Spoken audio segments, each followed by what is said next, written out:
Hello everyone, the chart guys have been working on an introductory technical analysis course for some time now, and after surveying hundreds of traders, we narrowed down what the most sought after information was, and we created this course, Entry and Exit Strategies.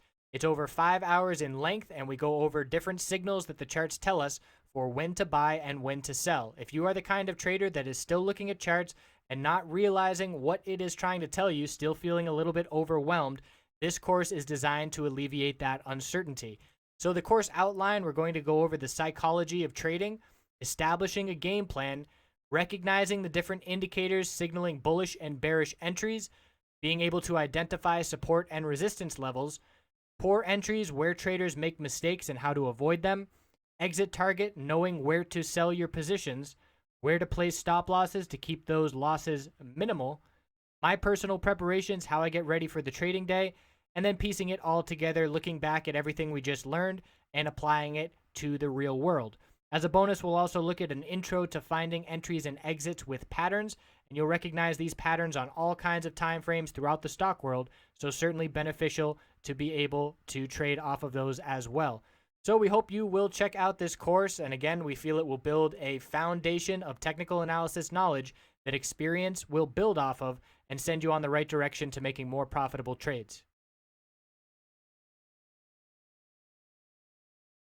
Checking in on gold, and we'll start with the dollar. So we had this tightening pattern in yesterday's video, and we knew that the Fed was going to result in a break of this pattern, and it could not be more clear. That is a wonderful pattern, descending triangle, clear bull break, huge bull break. Let's zoom out to the 4-hour chart to see where we stand with the previous price action, and we are at 13-year highs, hitting higher highs. So the bull's in full control. That previous high was up at 102.05, and here we are up at 102.35. The bulls are in full control of the dollar.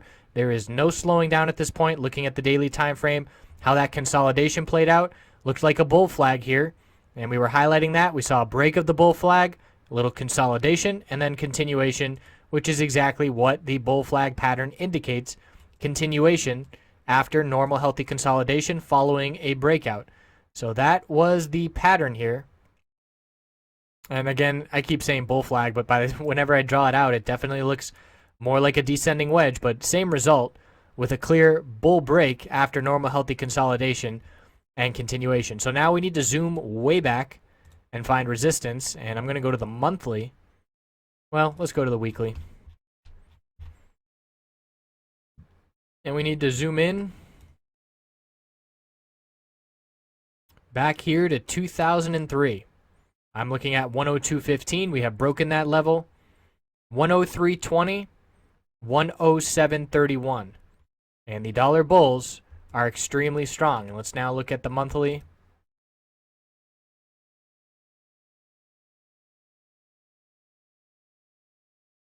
So we can see we have a long way to go before we're back up at 120, but clearly the bulls are strong.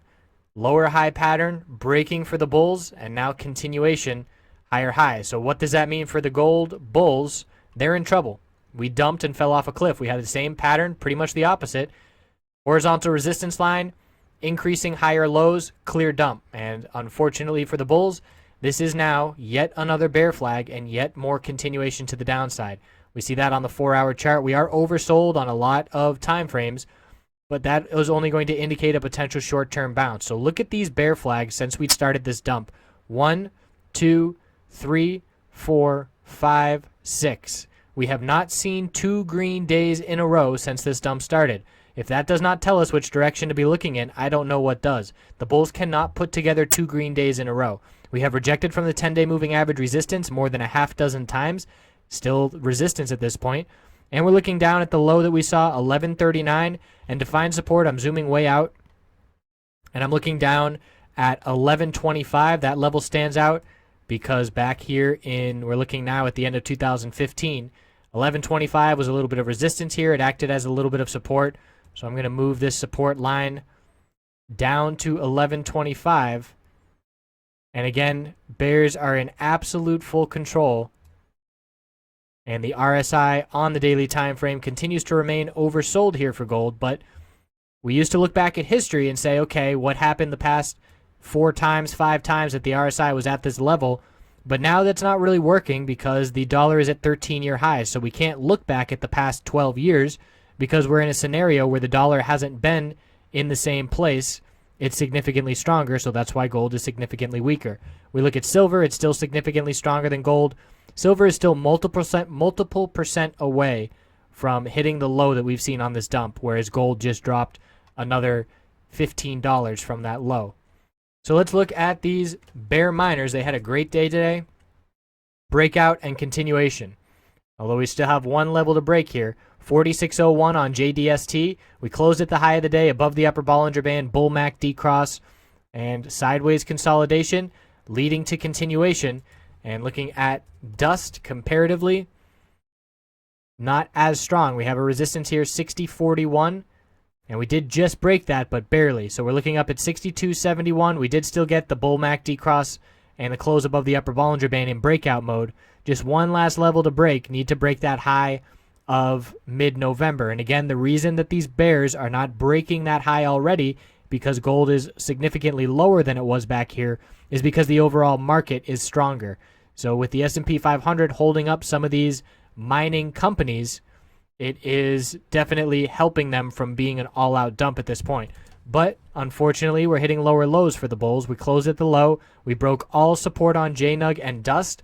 So we need to, or JNUG and NUGT. So we need to look at the weekly time frame for the next supports on these names.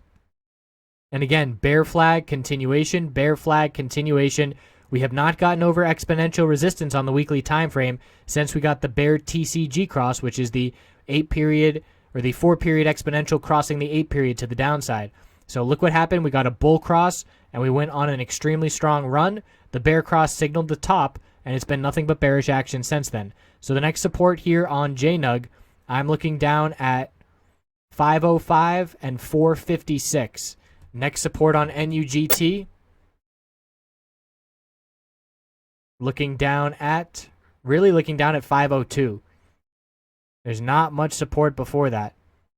Could look at previous resistance, 630, 634. So I'd pick that out. 630 and 634 is the next level. Bears in complete control of the bull miners. And we could see short-term bounces along the way. But keep in mind, when this dump was going on today, kept getting asked about the bull miners. And that was because we saw a little bounce, but every little bounce, just short-term, cooling off the technicals before continuation to the downside. Can't lose sight of the overall trend, and anytime we're playing against the overall trend, it's anticipated to be short-term. You got to be quick locking in those profits because the odds of turning around the trend on that little oversold bounce are so very unlikely. And that's that. We'll see what tomorrow brings to see if we can cool off here a little bit and establish some support for the short-term oversold bounce. But again, the trend absolutely belongs to the bears on gold and the bulls on the dollar. I appreciate you watching. Hope you have a great night.